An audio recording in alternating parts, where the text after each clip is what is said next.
Good evening. My name is Jay Rothman, and welcome to Real People, Real Health.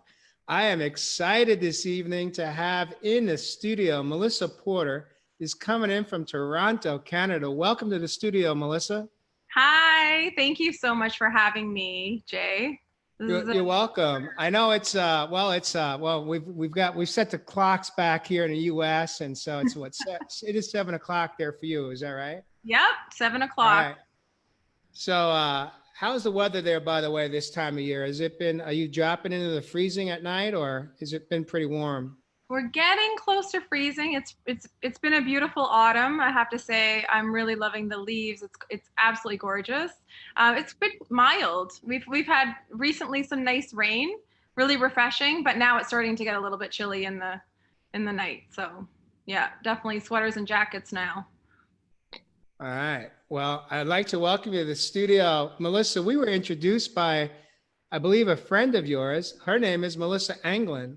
Yes. And Melissa and I met through a coaching community, through Jay Shetty's coaching community a year or so ago. And we actually co-authored together and in a book. And she made the introduction to you just a couple of weeks ago, maybe 3 or 4 weeks ago. Yeah. And we had the opportunity to connect and have a video chat and learn more about your backstory. And I invited you into the studio because when I learned about your story, I was very much inspired by what you had shared. And your story is important for men and women across the world, the globe, that have faced a medical diagnosis as severe as yours was. And I'll invite you to share your story in a moment here. But basically, your story is one of you were diagnosed with a form of cancer, Yes. and you had some decisions to make, and you were very fluid in your willingness to explore all different types of treatment options. And through that process, you had some amazing progress, but you also had some significant setbacks. But through the process, at no time did you ever throw in a towel, and you just you stayed with it, and you believed in your own ability to participate in the process of healing from the cancer. And therefore, I'll let you really go back in time to where you're comfortable in sharing. I would like to say, before we get into you sharing your story, at any time, if a question should come up for me and I should ask it, and you're not comfortable answering it with love, you could set a boundary, and I will respect you and your boundary, and we'll just move on. But what I'd like to do is at this time invite you to go back in time and perhaps share where you're comfortable beginning to share your healing journey, and what that looked like then, and what it looks like for you today. So welcome again. Thank you. Thank you for a really warm welcome and for sharing with me that, at any time I can just share that I'm not wanting to go into something in too much depth. I'm actually quite open. But I do appreciate you saying that. Since even our time when we discussed my journey, your journey over maybe about 3 or 4 weeks ago or so, it was, extremely easy right off the get-go. So thank you. And I appreciate you inviting me on the show. You're welcome. So yeah, it's been about 3 years. It's a 3-year journey in total with cancer when I was first diagnosed. So for me, it was a Hodgkin's lymphoma. I've encountered some people have non-Hodgkin's and Hodgkin's both, and my form of it was Hodgkin's, which actually I was told in Toronto that the success rate of treating it with traditional chemotherapy is about 90% or so, about maybe 6 to 9 month process with full dose chemotherapy. So, but for me, I mean, when I was first diagnosed with that, it was definitely a complete shock. It was, I had, it was started with just like a lump in my right armpit right here. And this lump I had started to detect, I was actually with a friend in Mexico and Costa Rica. And it just got larger and larger and harder. And I even still did not think that it could possibly be cancer. I live a very, very healthy lifestyle. You know, I think a lot of people that are diagnosed with some kind of cancer are just like, what? Like, it can't be. Like, there was definitely those moments. But very quickly, I had quite deep and profound messages within myself that this is all happening for me. This is not a case of being a victim. This is not something that's happening to me. It's not my life isn't ending with this. This is not something that's going to take me out.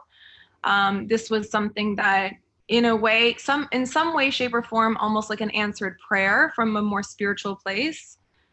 And I can get into that later on as we talk. But it was very clear that, I mean, there was fear, and there was also like simultaneously there was also this deep knowing with every cell of my being. I knew this is for me. This is happening for me. This is Now, wait. leading up to this moment, if I may, had you been a spiritual person? Because the way you're describing it, it's unless you've had some, let's say, some development in that area and you had expanded, um, the average person, I don't think, would process it the way you're describing it. Yeah, I was already, well, I started out kind of more a journey with personal growth and development, like really fascinated with I was fascinated with psychology since I can't even remember when I wasn't, like grade school, elementary school, you know, like always a people person, always somebody that people felt comfortable talking to. I was a great listener. I was really deeply interested in what makes people tick and their emotions and how they feel and their relationships and all that. So I think I was already, I didn't know it at the time, but I was empathic for sure, very empathic. A deep part of me always felt in a way alone, and I think that's a common thing for anybody who lives a more spiritual life. Is that seems to be common, that people feel like a deeper part of them feels not understood. So I definitely went through a lot of my life like that. But yeah, in 2007, I kind of really entered that personal growth and development world, landmark education, Okay. then Vipassana.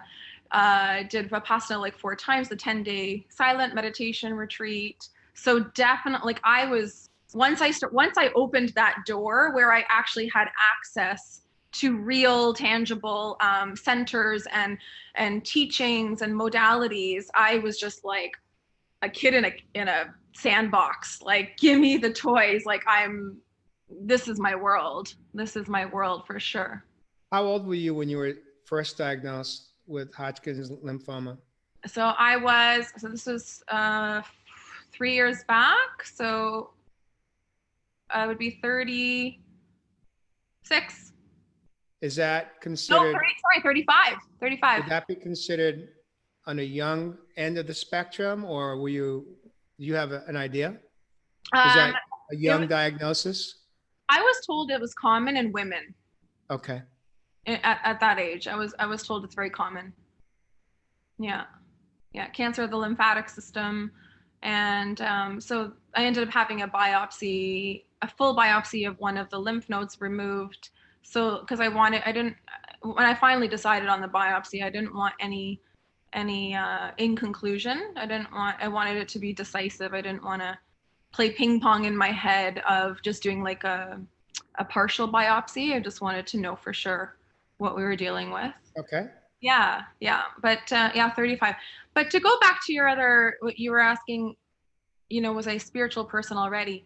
So kind of like I was saying, in 2007, opened that door and was like, so first the study of ontology.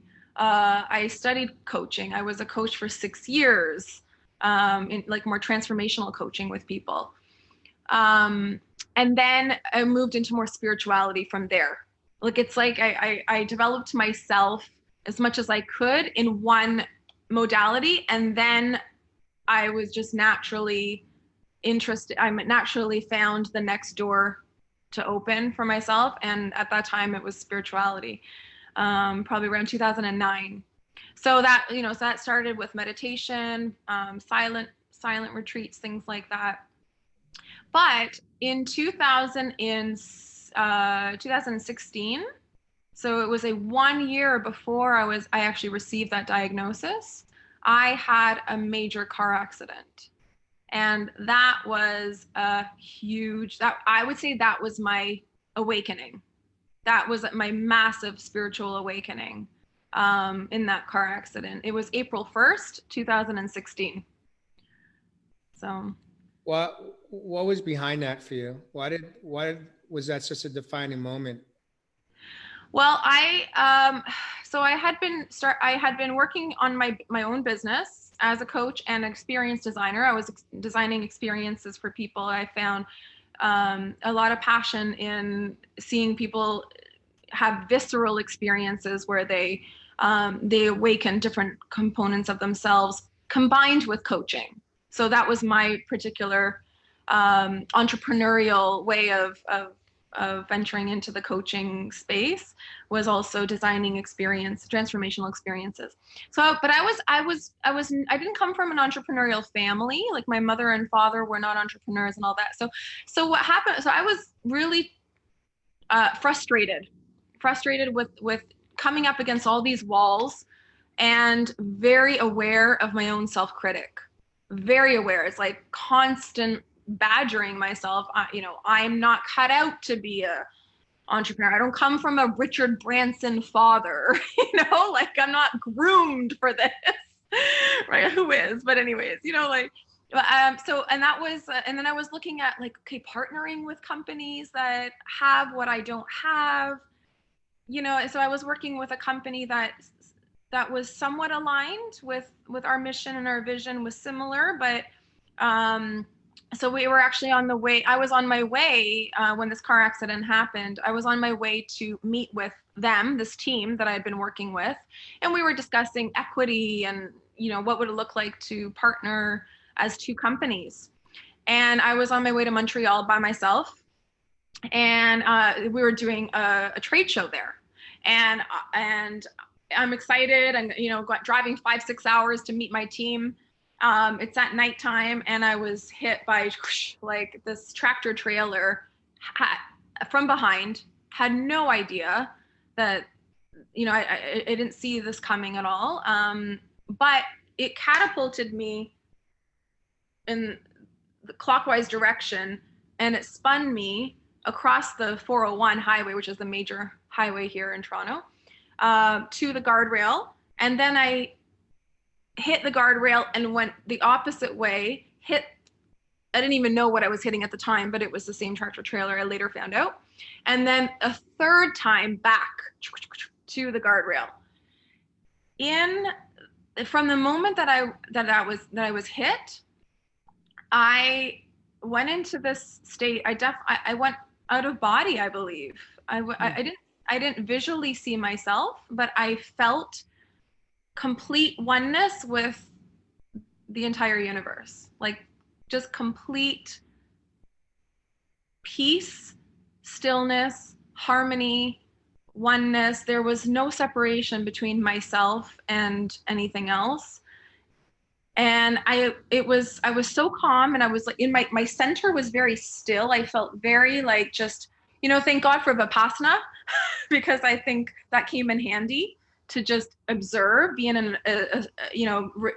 be equanimous, not react, not hold on like like that, which is natural for us, of course, when we're hit. Right. But I don't think it was Jay. I don't think at all it was mental. I honestly believe this was a spiritual experience, absolutely. But I was just very still in my being, and I felt calm, and I heard a voice, and I felt a knowing inside of me it was from inside of me, but it spoke to me. And it was like God said, and I will never forget what was spoken and what was felt, but it was, you're not going anywhere. You have not completed your mission. You're not going anywhere. You have not completed your mission. And I'm getting tingles now. As I was spinning, it was like I was just waiting for it to be over. Like I wasn't in fear at all. I felt like I was held in, held in a higher realm, while my body and the car and the physicality of everything was just kind of happening. I was just an observer. Why do Of you think in this moment um, you're having this physical experience? it was it was definitely, I believe, a knock on the door of an entry into the start of a more spiritually guided life. A more What I life. asked you though is why do you think in this moment you are having a physical experience that from what took place in that time? What's happening for you right now? Oh, right now, it's connecting me with source. I feel very connected with source. Every time I go into these experiences, I feel that oneness every time. So is it possible that when you heard those words spoken to you in that moment of unknowing, that is what prepared you for when you got the diagnosis short while thereafter, because you knew that if you weren't taken out then because your mission wasn't done, then certainly this is not going to be the time either. Yep, Yeah. definitely. It gave me a lot of deeper connection to self, to mission, purpose. Um, when I had an intuition about which way I would go with treatments or any decision, this has played a role. Definitely has played a role of you're here for a purpose. You're here. You came for something. Actually, it gets even juicier later on in the story because I've peeled back many layers. You know, one of the uh, one of the things that I've learned about individuals that are given a diagnosis of cancer is in the moment they are brought to fear instantly, not only because of the thoughts that go through their own mind, but also more importantly because of the way their primary care physician or the specialist or the whomever is treating you in that moment breaks the news to you that you have this diagnosis, and they go right to your probability of survival, percentages, and what immediate care needs to be done. That may include chemo, radiation, and surgery. Did that happen for you, and how did you navigate through that moment? Yes, I had fear. Um, it was not of dying, though. It was my particular fear was, and I think it really, really helps to be somebody who's aware, because fear is fear, but then there's different variations of fear and what that means to each individual person. So for me, the fear was more around what if what if I don't get to complete but but I have this knowing. You can't take that away from me. That was like God speaking to me within me. That's truth. That is truth. You can nobody can ever convince me of anything other than that. And this is common, I think, with a lot of people who've experienced something like that. It's you just know it's unmistakable. So my particular fear with a cancer diagnosis was twofold. One, like, what if, like, but I haven't completed my mission yet. What if I'm wrong? What if what I believe with every cell of my being is wrong? Excuse me. Sorry. So there was a fear of almost like my mission being shortened or taken away. It wasn't death itself for me. It was more, what is that? It was like, what would that mean? Because I was so deeply connected to the sense of my soul came for something really important. So it was like, fear of it, of that being not true or not being able to be fulfilled was my fear. But and then secondly, I felt fear, and real fear, like not mental fear, but like source fear, like my sense of truth for myself was quite loud for me about the conventional route. There was fear of getting hijacked by their fear, by people around me, by the conventional treatment plan, and that coming into my head against my own knowing. It wasn't just belief, it's knowing. Because I knew 100% for myself that conventional chemotherapy wasn't the answer for me. I knew that.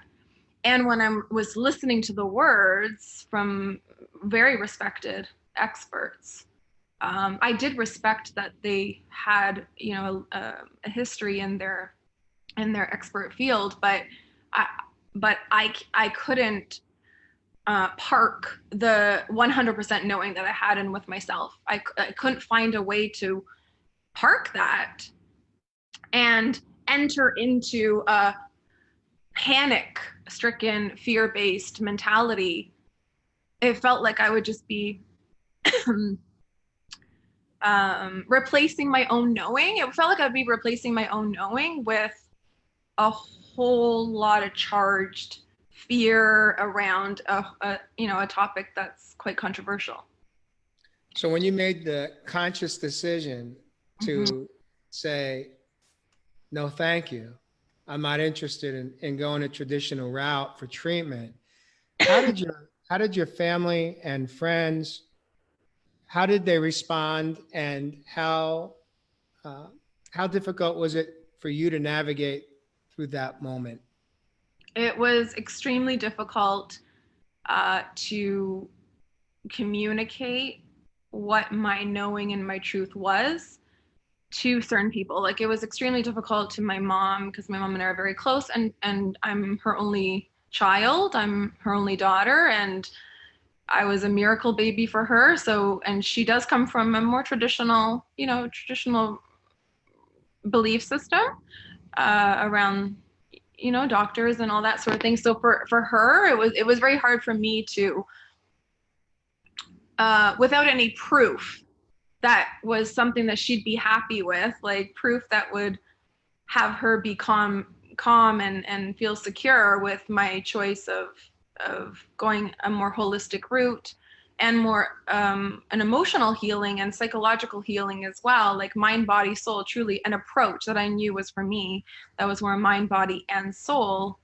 For me not to have proof that that was going to work was difficult to convey to her. That all I had was just trust me, just trust me, just trust me, just trust me. Just that, I mean, that's all I could say was, can you please just trust me? I mean, I pleaded with people in my life, please just trust me.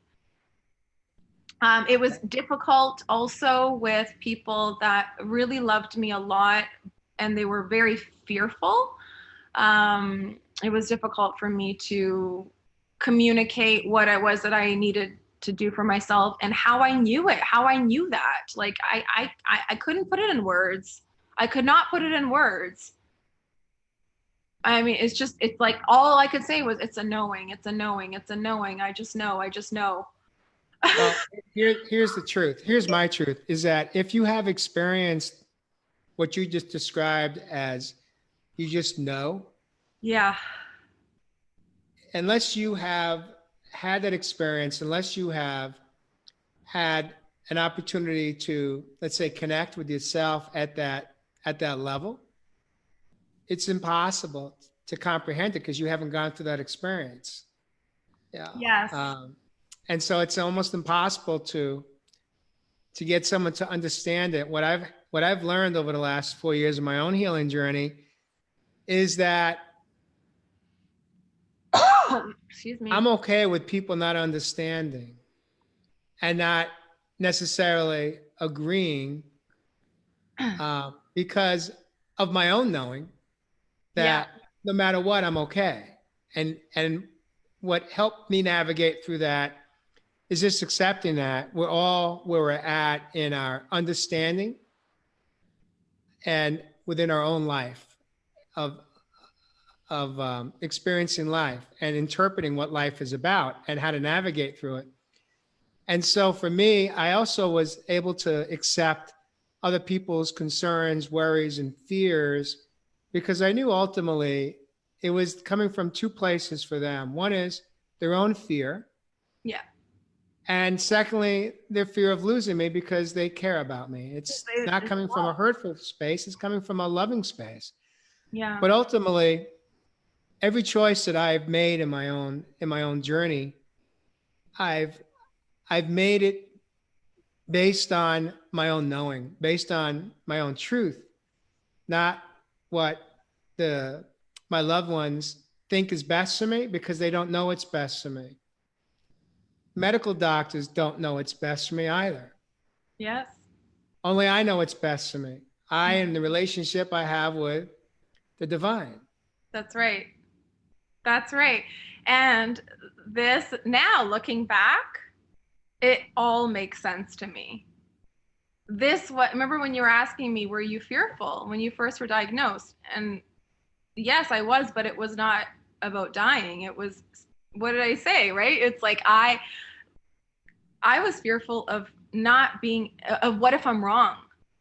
Well, circle forward to now, maybe a couple months later, when I'm really clear about the direction that I'm going to take for my healing journey.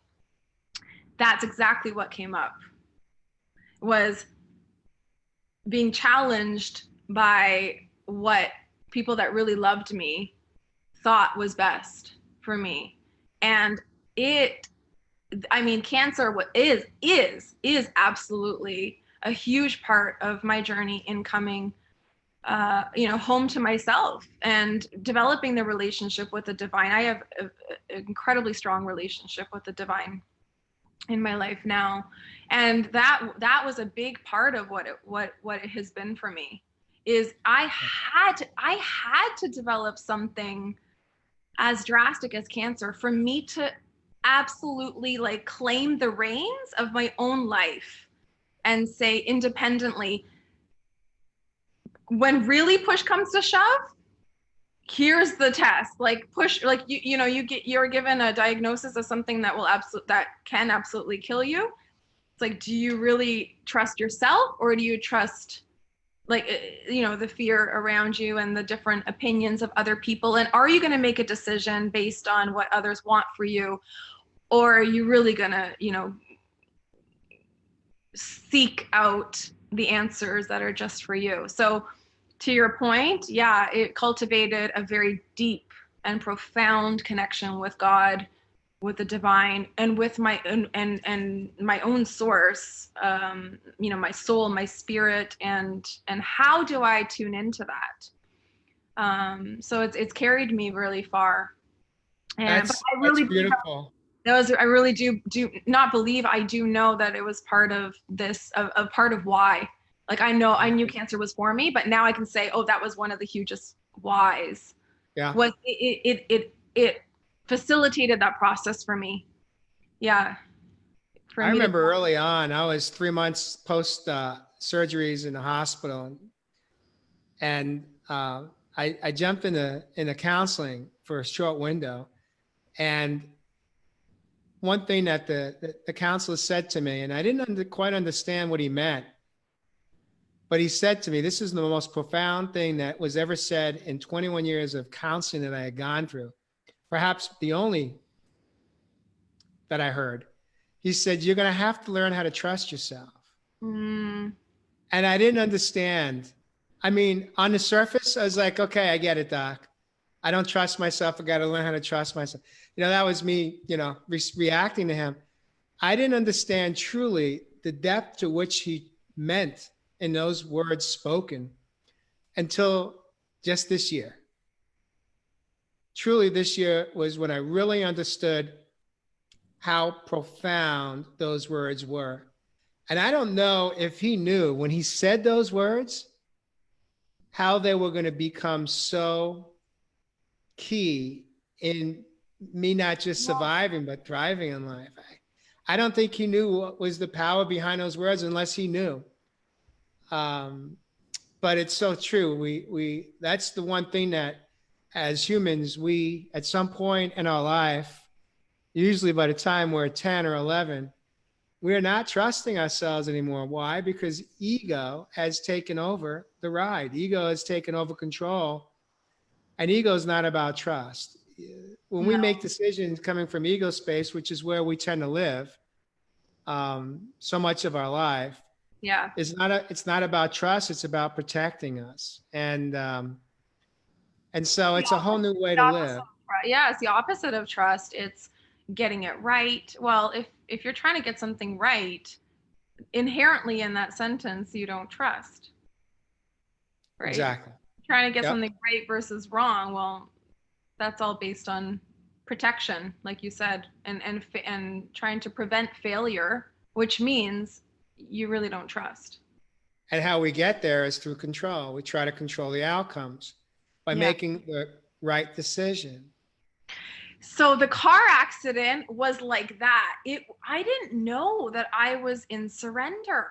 That's where I was at though. I was in complete surrender. By the way, I was in that space in the utmost most beautiful overflowing space of gratitude for life, that omnipresent oneness space with the divine, with the universe, with all of life around me for 3 months. I felt like I was held in like this angelic space of like fifth dimensional reality, like a fifth dimensional plane for 3 months. I lived like that with a very severely injured pelvis. That was the only place I was hurt, was my pelvic area. But yeah, but I didn't know, like it wasn't the mind that said give up control. I just found myself in surrender, and that's where the voice spoke. So this is important to take into our lives now, and that's what I'm doing a lot of inner work, because I want to continue walking a path where I'm making decisions from more my soul, my spiritual self, that is really one with surrender and trust, more Yeah. so on the mind and the headspace of that ego, trying to get it right, control. And I believe that this was very much the reason for this journey in my life. Beautiful. I love what I'm hearing. I'm in, like I'm really clear that I'm here to co-create with God. Like, use me, let me be in service. But we have to go through something like this to understand what that means and how. Like, how do you tune in? It takes something like, a huge accident or a hugely scary diagnosis to sometimes have that awakening. Right. Where you invite, God within to speak to you. Yeah. I love that. I love that. You know what? We could just stay on this topic for probably a couple hours, and maybe we'll have you come back and do another show where we kind of stay right here. But for this moment, what I'd like to do is invite you to share in a spirit of time. When you made the conscious decision not to go the traditional route for treatment, what action did you take, and how did that play out, and what did that look like for you? Did it work? And what obstacles, what roadblocks did you face, and how did you navigate through all that to get to here today? That's a great line of questioning. We could spend 5 hours on that one, but yeah, I love it. Yeah, so the obstacles along the way were in the same, for me, it was showing me what I needed to work through in myself to, it was all in the same domain of being tested about what if you're wrong, what if you're wrong, what if you're wrong, what if you're wrong. So like my very close family member, out of love for me, but a lot of fear, kind of backed me into a corner one day. And she was very adamant that she knew that any alternative treatments, she's researched it, no alternative treatments for Hodgkin's lymphoma has ever cured somebody. It was incredibly scary for me to hear that, because I knew that she actually is very, very good at research and that she has a vested interest in my well-being, right? And loves me very much. So it was very scary for me to hear that, because it poked holes all over the place in what I had already decided. I decided that this is the route that I'm going. It's right for me. It feels good. My everything's aligned inside of me. My soul, my spirit, my heart, my everything was aligned. I'm on track. I'm researching like crazy. I'm just totally diving into this journey, and with a lot of willingness, you know. And then I hear this, and then that shakes my world, like pokes holes in everything that I felt, you know, was guiding me forward in my path.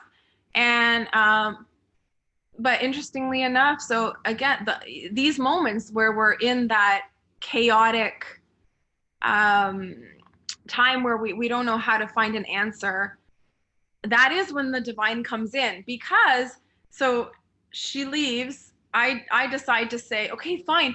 Okay, if this doesn't work, if it doesn't work, I will do conventional. Okay, please, just like, are you happy? I just wanted, like, you know, to stop the challenging conversation, because I already knew for myself, and you can't, like you said, you can't explain it to people. The knowing is the knowing. You can't explain it. Anyways, so as soon as she leaves, something again took over, a higher part of me that I don't even have a recollection. And I grab like I grab with my hand like a sticky notepad, and I just scribble something. Like there's a pen there. I grab it, I scribble, and then I'm just like with myself for a minute, trying to regain my composure. My heart is racing. My palms are sweating. I'm like, oh my God, like, that's not true. It can't be true. It can't be true. I already know. Go back to my knowing, you know? And then later I'm about to leave the room. I look at this notepad and it says, your truth is the, in capital THE, the truth. I'm looking at this, it's my handwriting. I have no recollection of writing it. And it's like, who wrote that? Okay. Yeah, I wrote it, but it wasn't from the mind. And my entire body goes into that same state of like resonance when you're just, you know. Now, and that taught me, that was a huge pivotal moment for me, because it taught me again what it feels like when truth is speaking through me. So that was huge. And again, these things are always, they present themselves up against the biggest challenging moment, where I think that is synonymous with the whole concept of when we talk about surrender. What are we actually surrendering? We're surrendering our mind. We're surrendering control. We're surrendering getting it right. And then when we surrender, something way bigger, way more, way wiser, you know, that infinite intelligence comes through. We connect to the divine. We are the divine. We are of God. And that message comes through in whatever way. In the car, it was a felt state of, you're not going anywhere. You haven't completed your mission. Okay. Can this be over? Another hit. You know, like it was in that form. In this time, it was a challenge. Somebody really that I respect challenging me against my inner knowing of how I'm going to save my life, how I'm going to save my life, being guided by my own knowing, not of conventional mentalities around me, you know? And again, surrender, and something comes in this time, it comes through a writing. But each time it's teaching me how it feels in the felt sense in the body. So this is how I ended up walking my journey. Each breadcrumb along my path for what treatment felt right, what clinic felt right, what energy practitioner felt right. I was very guided, and I was guided by, I would say, synchronicities and intersections of people that came into my path at the exact right time, answering some kind of question that I was in paralysis around. And again, somehow there was a surrender moment, and then something would show up, and then my body would do that resonance thing, and I would remember, oh yeah, that is what it feels like for me personally when truth is speaking through me. This is like a training course. I laugh now. It wasn't funny at the time, of course, but it's just, this life is so amazing. This life is just incredible. How guided we are, how everything is here to teach us, to serve us. So that's how I navigated, at a high level, to answer your question. That's how I navigated, was learning what it felt like, when my inner truth was speaking to me. So, my dearest friend, at the time, well, she's still my dearest friend. She's like a sister to me. She had come back from Costa Rica and had met a doctor there who she was very, and a lot of my friends, my closest friends are spiritual. We have, thank God, a very highly conscious community of friendships in my direct circle. So I did have support that way. I didn't have everybody against me. I had, support in the avenue that I chose in closer friends, I would say. Not everybody, but closer friends. So she came back from Costa Rica. She knew what I was choosing for myself. She was supportive of that.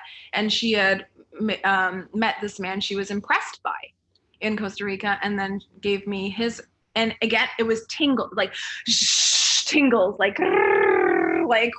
alignment through my entire body. My cells were like, yes, like just cellular alignment. I'm learning what this feels like. And I'm like, oh, that feels like yes. Okay, set up a call.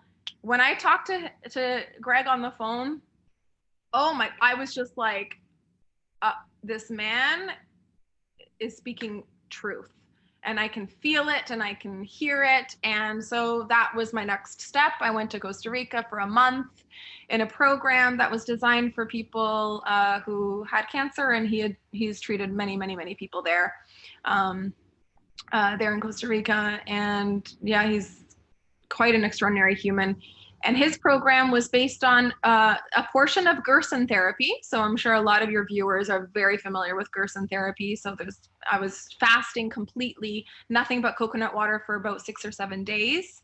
And then went into juicing. So this was all done for me. It was part of the program, juicing greens and beets and everything that would help my blood, and help the digestive tract and the microbiome and all that replenish, and as well 3 coffee enemas a day. So that was very much the Gerson protocol. But he also incorporated herbs right off the trees in the rainforest, in the lush raw rainforest of Costa Rica, like graviola powder and like all kinds of things right from the heart of where the program was run. And so I had like a whole lineup every morning of like, okay, this, then this, like, take this, then this, then this, then this. So it was a combination of the Gerson method, but also rainforest herbs and coffee enemas.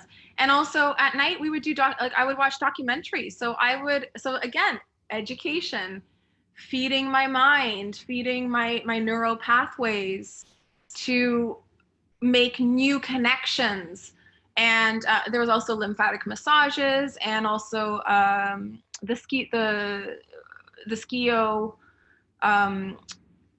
biofeedback machine. So there's a couple of those systems, but this one is quite advanced. and he's quite advanced at knowing how to use it with clients. So so we had those sessions, which are diagnostic, but it also brings up, you know, not just what organs are stressed, but what emotions are really prevalent and are causing your system harm. So it helped me on a mind, body, soul level. Also, being in an environment, I'm an advocate, 100%. I'm a very strong advocate of when anybody has something like cancer or something else that they're dealing with that's very scary, to get out of the environment where you experience fear, because fear shuts us down. You cannot. When you say it shuts us down, in what way? Our adrenals are through the roof, our cortisol levels are through the roof, and our nervous system either is in fight or flight or Right. or rest and right. Exactly. That's where I was going with it. Yeah. Yeah. We're aligned. Yeah. We basically, we don't have most of us don't understand that when we're in thought of fear, flight, panic, worry, anxiety, Yeah. we naturally release the hormones from within our brain that hits our whole body of cortisol, right? Yes. Adrenaline, all Adrenaline. the Yeah, and hormone. your nervous system is in sympathetic or parasympathetic, and one heals and allows you to heal, allows you to be in allowing, really, and your body knows how to heal. Cancer is definitely tricky because there's of course, because the very nature of it is it hides from the immune system. However, still, like your body wants to find a resolution. It's an incredible system. I mean, we are nature, right? We are of nature. And for me as well, thank God I had a profound love for nature already my entire life. So I've always been somebody who can just like watch a hummingbird and, you know, just be in awe. But this was a whole other level of understanding, because I realized, as you watch, you know, a caterpillar going into a cocoon, and the process of it, the metamorphosis, all of the functions, it's not controlling that. It's not thinking about how do I develop a wing, you know, or how do I send ink in color? What color of butterfly wing do I want to be? You know, it's not controlling that process. It's nature. And I believe, and I know for myself that that we are also made in perfection. Beautiful. I love that. Yeah. So I mean, so I knew I was on a metamorphosis journey for myself, and I just had to get away from an environment where I was constantly fighting, which again, it's the adrenal response, not good for the cortisols to be through the roof at worry and concern and like fighting the constant conversations. When I already knew my truth, I'm actually not against or for anything specific personally. I'm actually for people tuning into what they believe and what they feel is right for them. That's what I believe in. And that's what my journey taught me is it's not that I had to follow an alternative method. I had to follow what I knew was right for me. So I'd like to fast forward here because we're almost coming up. We're 5 minutes short of the hour. And if you've got some time, we can go over. I don't believe we have another show scheduled. If we do, perhaps someone could drop a comment and let me know. I'm not aware that we have another show coming up in the next 30 minutes, so we can go over. But my understanding is although you had an incredible experience in Costa Rica at the facility treatment that Greg, the founder of his company, was doing with you, when you came back, when you went there, what stage of cancer had you been diagnosed with? You were now at that point at like stage 2? Two. Now, shortly thereafter, you learned that you had not actually stabilized, nor had you seen a reduction, but the cancer had actually gone up a level, correct? No, it actually reduced. It actually, there was a reduction. So I did blood work and things like that. So yeah, there was a reduction, But what I found was over a course of 6 months, now I'm back, fast forward, I'm back in Toronto, and my goal was to, I came home with profound gratitude. I learned so much. What my goal was to continue with the protocols that I learned, and continue with those protocols, but also start intravenous therapy. So I was working with a really wonderful naturopath in Toronto for 6 months. And my goal was to continue. And I thought, and also I found my own energy practitioners, energetic kinesiologist who was amazing. Like, I found really wonderful people to support me in the spiritual domain and in the emotional and psychological domains as well, while I was doing the physical. But in Toronto, all I could do was intravenous therapy. So I would, and of course, just eat really healthy. So it was reduced, but then over time, you know what, Jay?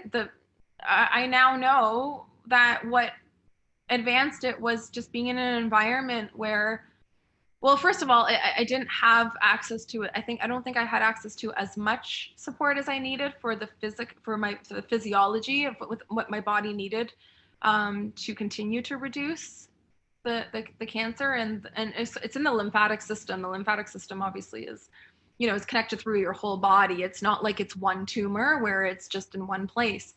So I was doing as much as I possibly could for 6 months, but over that time it had progressed to stage 4. Ooh, okay. So now you've gone through treatment in Costa Rica. You're doing treatment locally. You're 6 months post Costa Rica or so, and you learn that the cancer is actually advanced. Yeah, after 6 months. Yeah. Okay. Yeah. And at that point, I had already done quite a lot of research. Oh my God, I went to so many different people, learned of so many different methods, and another naturopath, just to speed up the timeline, which there's a lot more to share. But yeah, I would be happy to come back and share on another topic in depth with you. But for now, just so that your listeners can understand and have some guidance maybe on what ended up working for me, was so I worked with a different naturopath who had, again, synchronicities, very, very blessed, but he had remembered a woman who he had treated 5 years prior with Hodgkin's, and he knew that she went to Mexico. I had already an Excel spreadsheet about this long of treatment clinics in Germany and Switzerland and like all different kinds of places to go. And when he mentioned her, I looked, he found her information, and I went to go and see her. I met her in person, and she had gone to a specific clinic. It was an immunity therapy clinic in Mexico. And so that was my next breadcrumb. It was just resonance. I kept following what was right in each moment. And that was, again, that resonance inside of my body. Truth spoke. I felt very much alignment, and it was seamless. The minute I got on the phone with one of their people there, it was seamless. And I actually had already about six or seven places that I had already submitted my information. And this one was, again, just guided.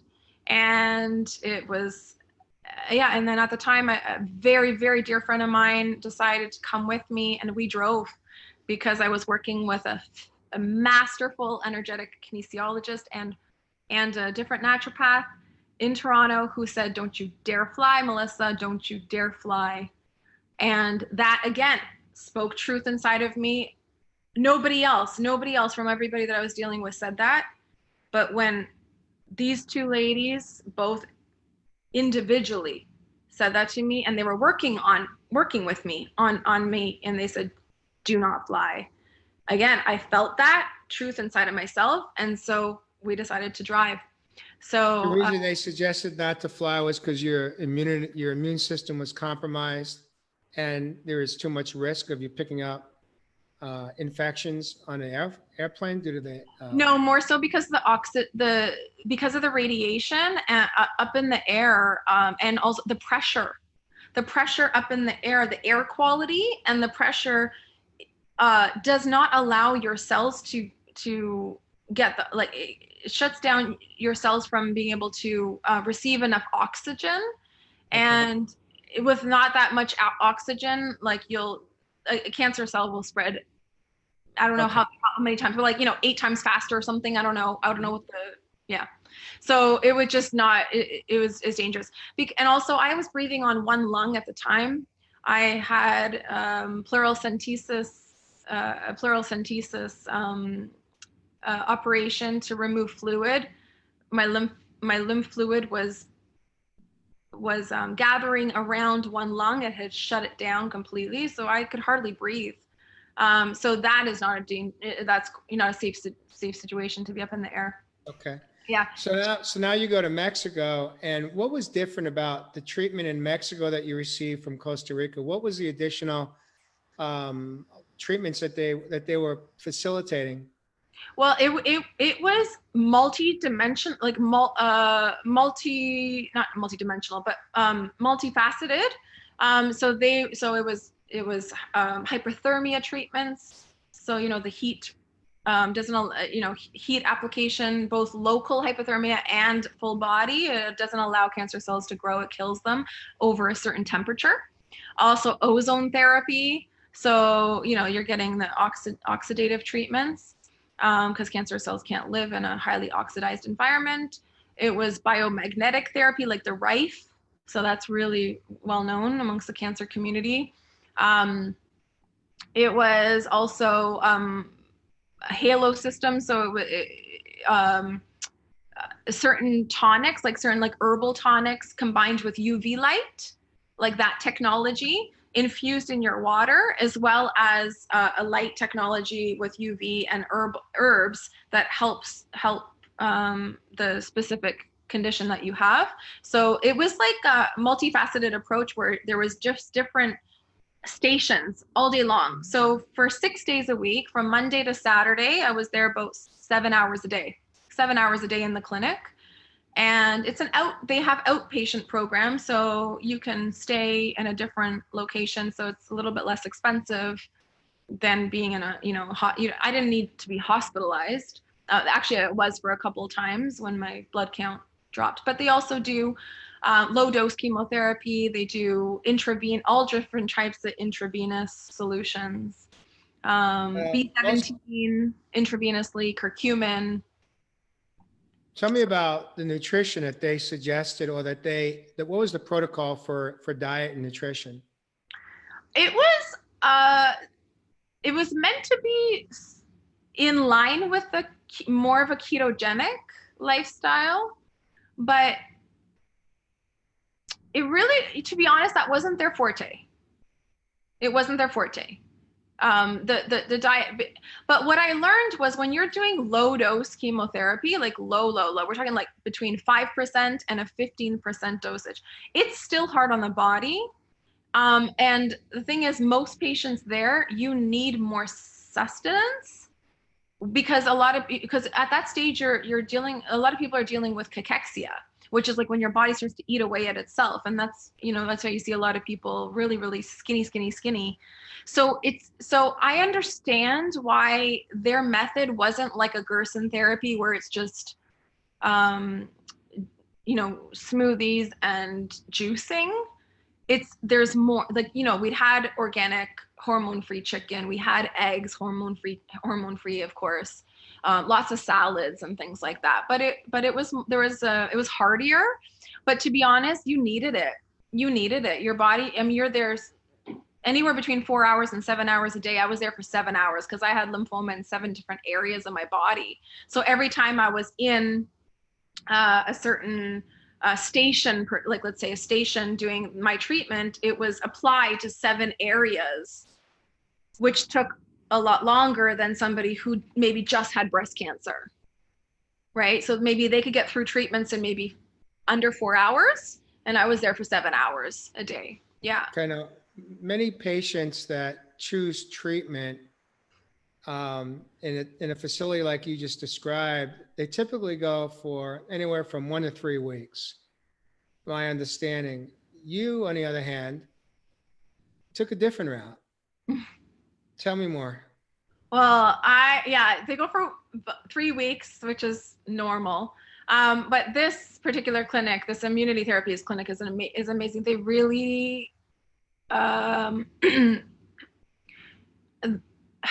pride themselves on dealing with the body in real time, with how it's doing. Like, I mean, blood work twice a week. You're seeing a doctor every single day, like every single day. So it was less like cookie cutter, not which is one of the reasons I chose it. It was actually not the most expensive one, but I really like the heart and soul of the founder. He's incredible. The way he I mean, you meet with him 3 times a week, like the founder, like incredible man. And I like the faith aspect of it, like very inspiring space, very up environment, which is important. And we could have a 2-hour conversation on just joy alone, joy and spiritedness. It's not a cookie. It wasn't a cookie cutter, like 3-week program. It was more like come for at least 3 weeks. And then from there, we will see how your body's responding in real time. And there was never any promises made, never any guarantees, of course. So for me, it ended up, after 4 days, there was immediate difference in 4 days. Night and day. I could not walk up a flight of stairs without using my hands to help me. I was that exhausted and out of breath, and weak. Actually, it was very weak. So within 4 days, I was like, I could walk the whole block. And that's how, like, it was instant success, right off the bat, which is very good for your confidence. But then over time, it just, because the actual lymph nodes themselves, incrementally, your body can only respond so much at a time. So for me, there was so many areas, 7 areas of the body, including the spleen, right? That was like the lowest area that I was dealing with. All those areas had different sizes of lymph nodes, where they had progressed to different sizes. And the main one was in the chest, and it was like about a 12 centimeter diameter. So it took 7 months to shrink it down until there was no active cancer. I had a PET scan there 3 months in, so we were able to see, because I remember, for me, I could feel in my neck, I could feel in my chest, I could feel in my axilla, I could feel the progress. And also we had blood work 1 to 2 times a week, so we could see the levels, how they were diminishing. Now, were you on low doses of chemo? Yeah, I did 15%. Okay. So you spent 7 months there. Yep. And when you left there, how did you get integrated back into society at home? Because when you had left Costa Rica, my impression was that your integration actually kind of may have contributed to a setback. Yeah. How did you do it differently the second time around? And when did you find out that you were in fact NED? It was September of 2018.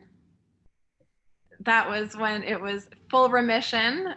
And by the way, the reason I chose to stay there was because the progress was just like indisputable, and we knew 100% like that I will reach remission. Like I will reach remission. It's just time.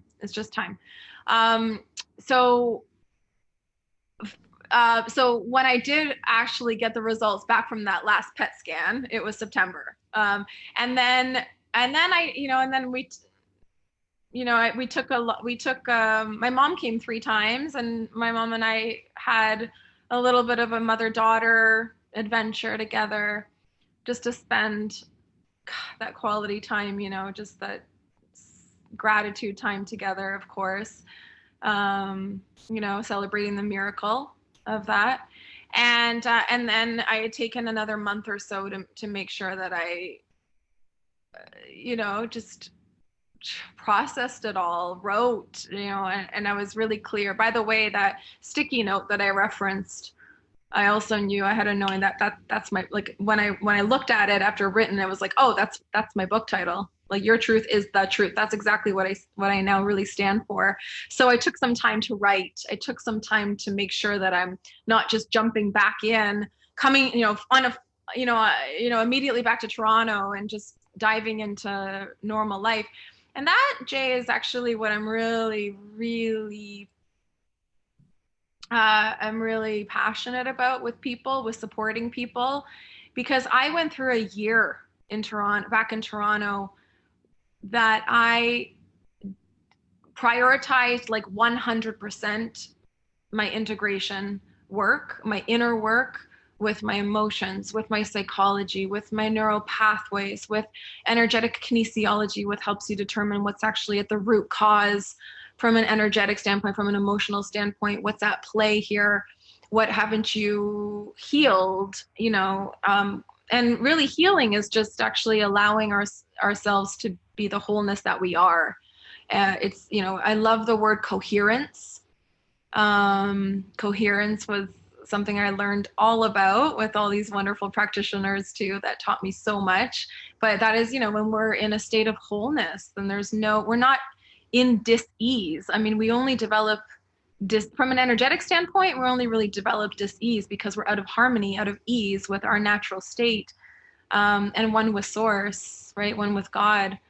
And trusting life, trusting ourselves, trusting life, trusting that we're guided, trusting that we know the answers for ourselves. So I took a year. I didn't expect to take a year. I was like, I was really spirited in the cancer clinic in Mexico. I was very spirited. I was incredibly passionate about every human being that I connected with there. So I was full of love. So at the end, when I reached remission, I thought I was just going to come back to Toronto and funnel all of that love and all of that energy into my business. And no, when I got back, it was like, wait a second, like the brakes came on, and I really had to do my own work to integrate. I had to not rush my process of getting right into my business and starting to offer coaching services right off the bat. It didn't feel like there was integrity in that when I was clear that there was some inner stuff to first allow my healing process to take me into. Actually, I did a lot of shadow work. The shadow work was important, and that's where the healing is. There's where the healing is root. the shadow work. It's right there, baby. You got to get to the root, and the root is in the shadows. That's the work. Why you're not trusting that you're whole and perfect. Like, you know what? Like, in having cancer, I was all optimistic and spirited, and it was beautiful. It was miraculous, to have all these knowings that I described already in my story. But you know what? The real integration wasn't until I was home and I was faced with, oh, right, okay, all these, like, the old frustrations, the old patterning. And okay, well, what did I do before? I went into the optimistic Melissa, I'm an uplifter. No, you cannot authentically be an uplifter until you go into the depths of the shadows. For me, that's what I've learned for myself. That was what's true for me.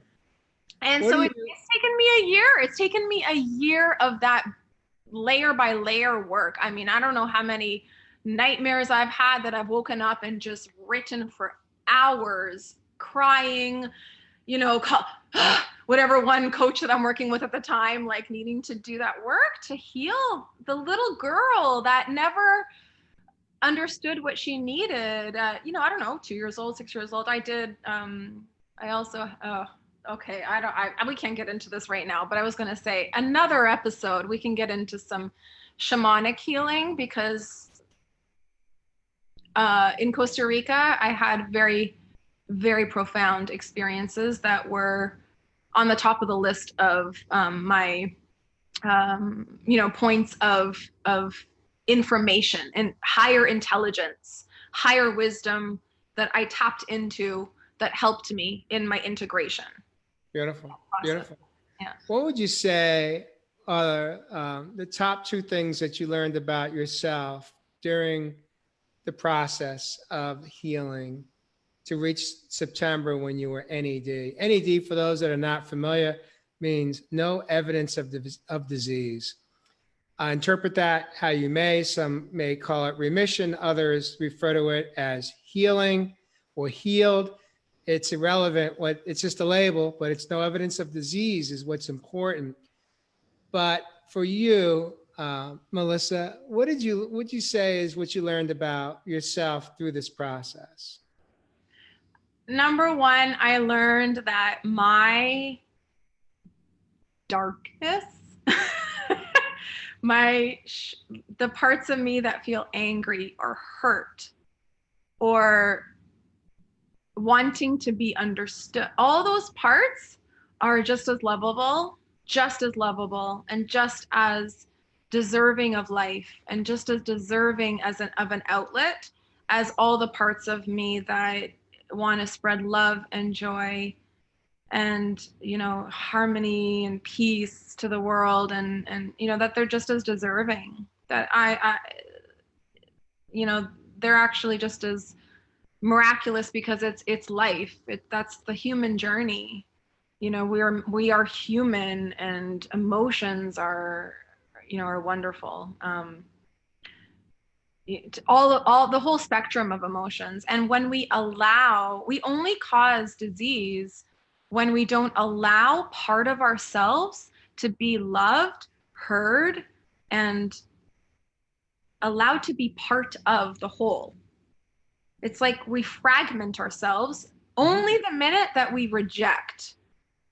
So for me, I lived a life where I didn't even know this. I didn't know until I've done this 1 year of integration work, really.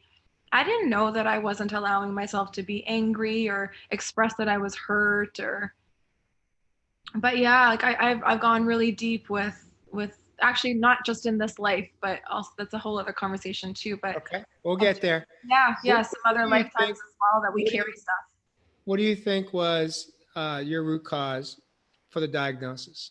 Have you figured that out yet? Yeah, not full acceptance of self in all ways, shapes, or forms, all parts of me, and not allowing the expression of the fullness of self and trusting that. A little bit of self-betrayal. Okay. So if I may paraphrase what I just heard, is that we tend to live in an external world of a facade. Some refer to it as our personality, how we project ourselves and how we behave in our life is not our truth. That's how we want people to perceive who we are.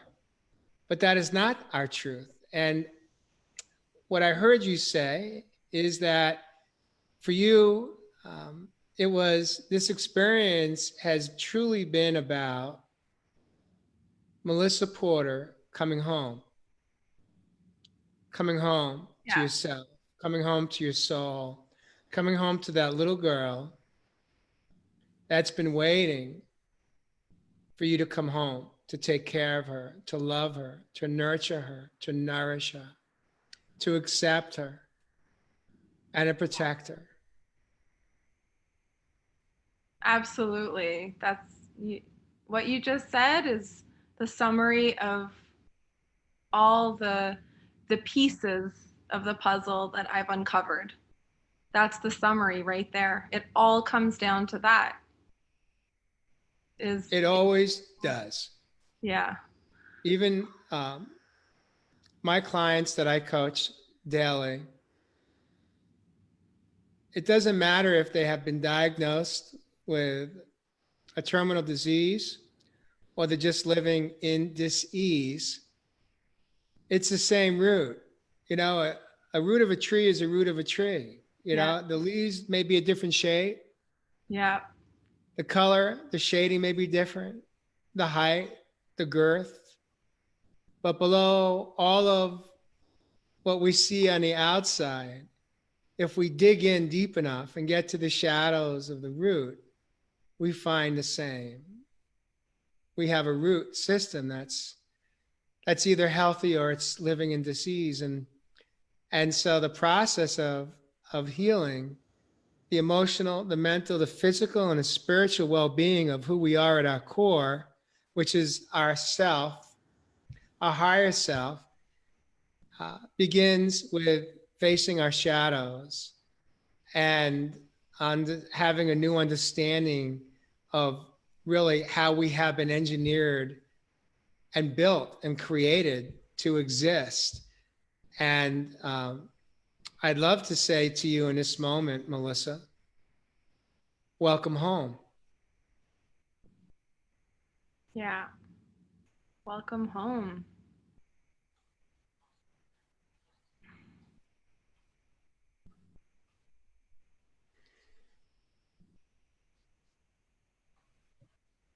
Yeah. It's the return. How does it feel to hear that? Truth.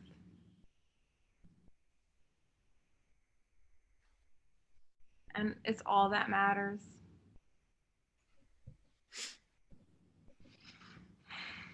It's a beautiful place to come home to. We spent a lifetime seeking home. We changed the address. We changed the zip code, sometimes the area code, sometimes not anymore. But we're always chasing, we're always trying to find a way to home. And it took me 54 years to wake up and understand that I didn't need to seek it outside anymore. It's always been here. It was right here within me. Yeah. I just had to awaken to have that new understanding of what it can feel like, what it can be like. That's why that's why this was the best journey of my life. It brought me home. It brought me to the heaven within myself. That's all. It's all inside already. The heaven within.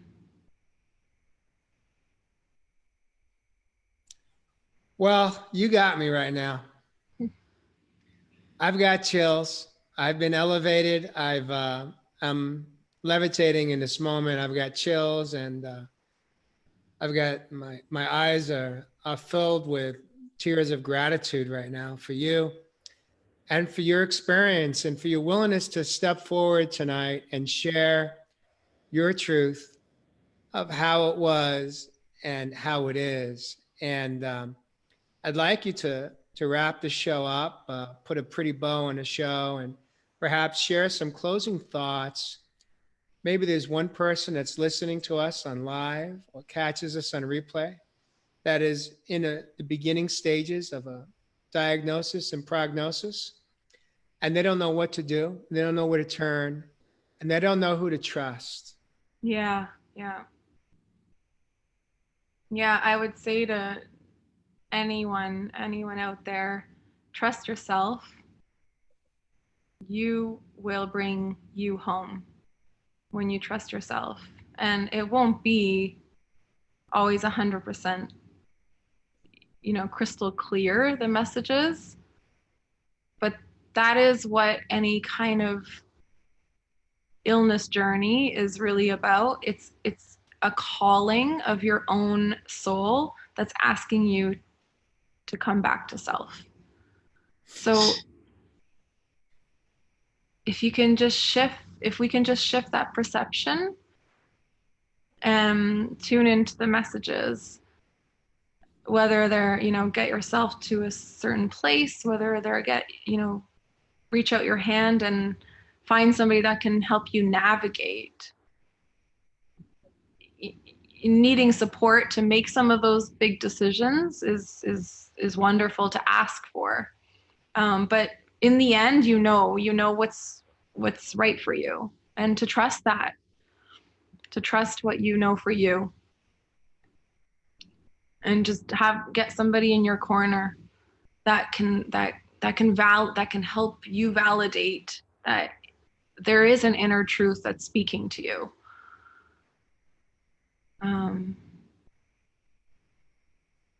Because on the other side of this journey, it really is, it's profound peace and joy like no other, because you're home in yourself.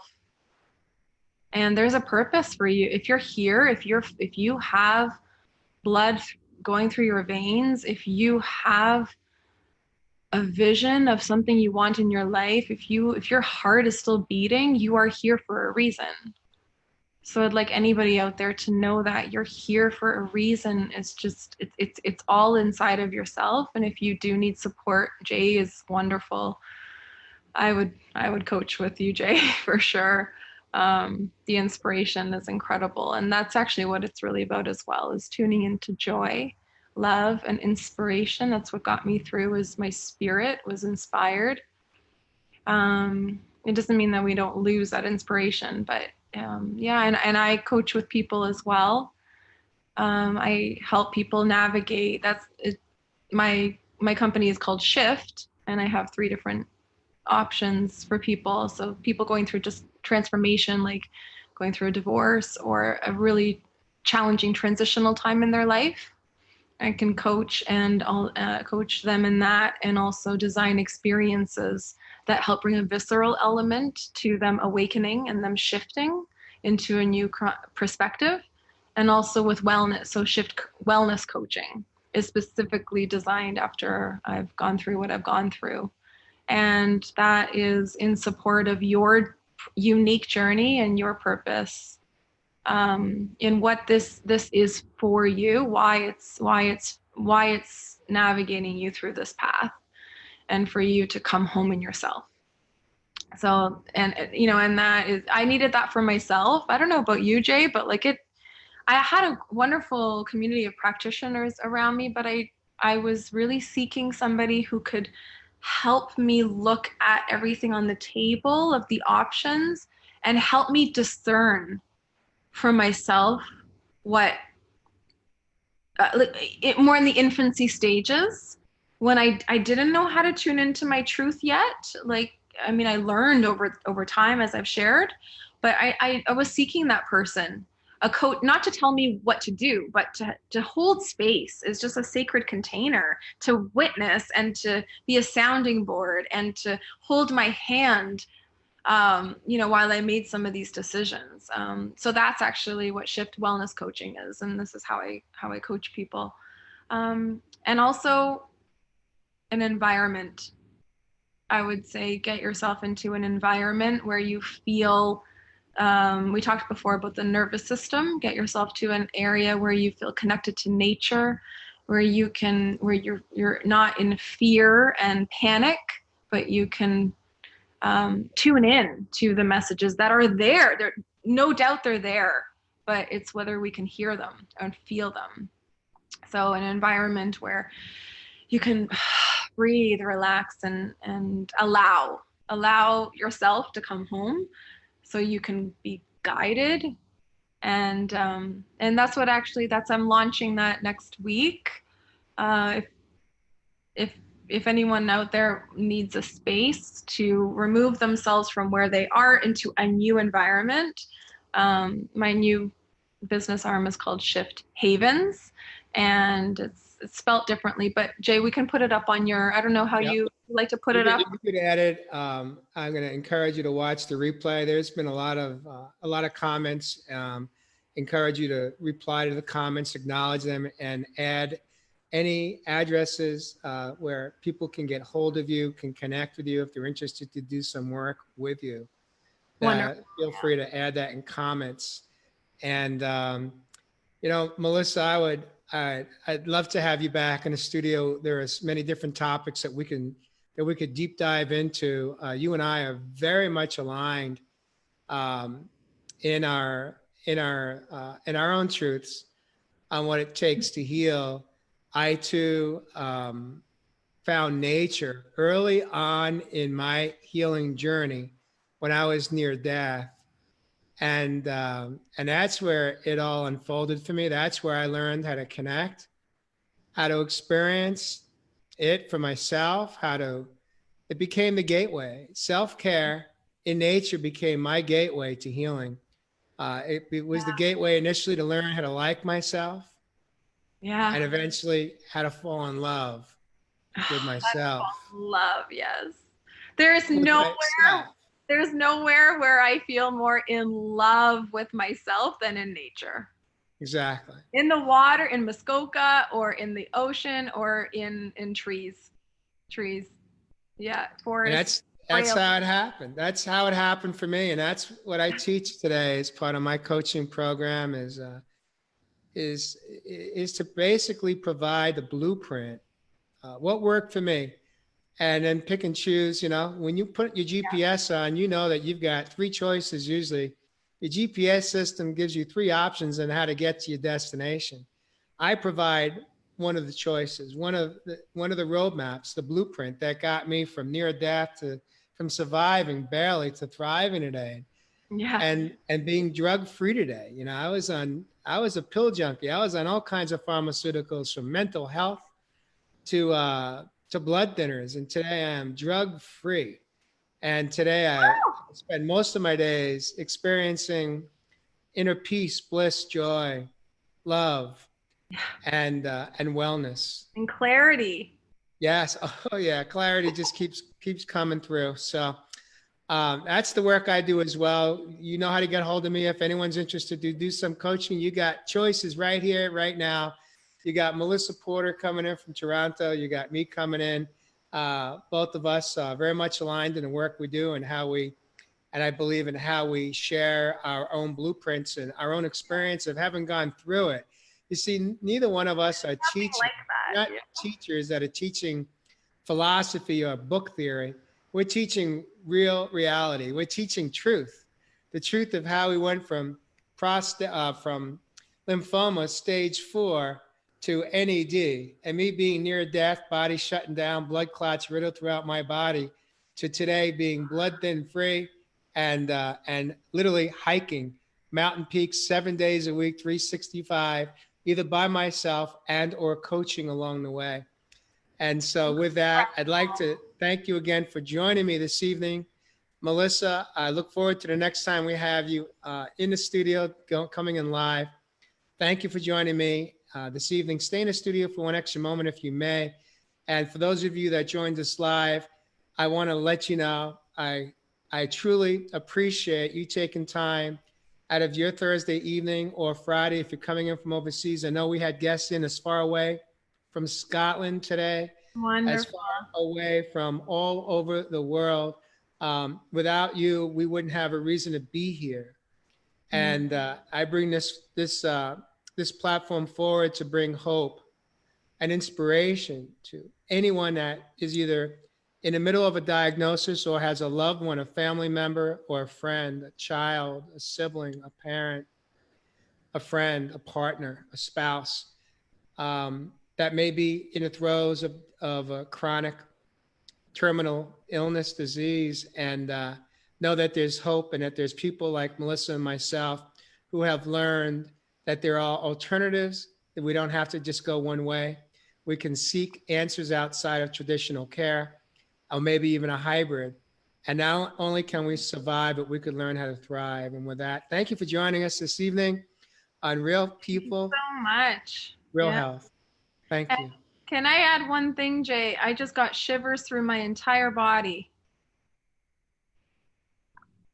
I need to say this favorite quote. Okay, so if anyone out there is experiencing fear, pain, or anything like that, this one quote really saved my life so many times. And it's go into the wounded place. it's where the light enters.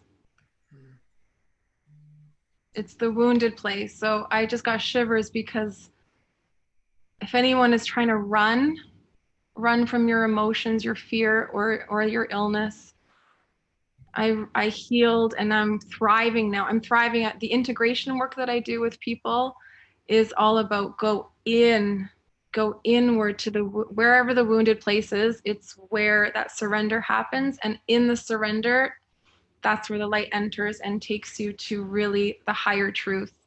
And we're so blessed. Thank you, Jay. Thank you, everybody. Lots of love. Thank you. Good night. Thank you.